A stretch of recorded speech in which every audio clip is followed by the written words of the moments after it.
அவர்களுக்கு மிகவும் பசி கவலை. கூடார் வாடகைக்கு பணம் இல்லை, உடை இல்லை, சிறிய வேலை செய்து வாழ்ந்தார்.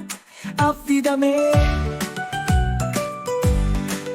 ஒரு நாள் ஒரு வாழை முளை கிடைத்தது. சிறிய வாழைக்கன்று அது சந்தோஷத்தை கொடுத்தது. வீட்டுக்கு கொண்டு சென்று நட்டார் அவர். அவர் மண் கீழ் நட்டு இறைவனை வேண்டினார். அவர் நீரூற்று நம்பிக்கையுடன் நாள்தோறும் வளரட்டும் நன்றாகவும்.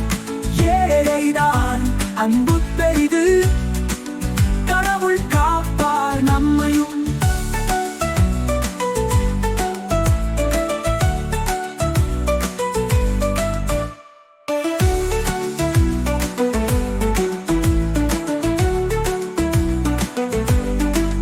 குழந்தைகள் மகிழ்ச்சியுடன் உதவினர்.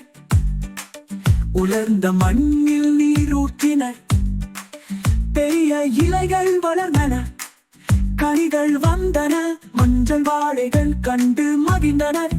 வாழைப்பழங்கள் பழுத்த போது வீட்டு படை சொந்தக்காரர் வந்தார். ஓடு, எனக்கு பழங்கள் வேண்டும் இப்போது என்றார் அவர்.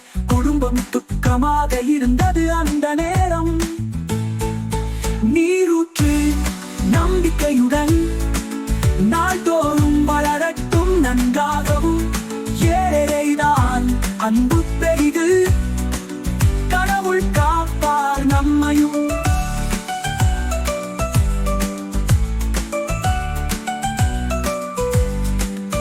ஏழை மனிதர் சோகத்துடன் மௌனமாக இருந்தார். பழங்களை தந்து எதையும் சொல்லவில்லை அவர். வீட்டுக்காரர் வாசலில் சென்று கொடுத்தார். ஏழையானால் அன்போடு நடந்தார். வீட்டுக்காரர் உண்மையை கண்டார். அவர் நம்பிக்கையும் கருணையும் பாராட்டினார். அந்த நிலத்தை குடும்பத்துக்கு கொடுத்தார். ஒரு வீடு, வேலை, எதிர்காலம் காத்தார். நீரூற்று நம்பிக்கையுடன் நாள்தோறும் வளரட்டும் நன்றாகவும். ஏழைதான் அன்பு பெரிது, கடவுள் காப்பார் நம்மையும்.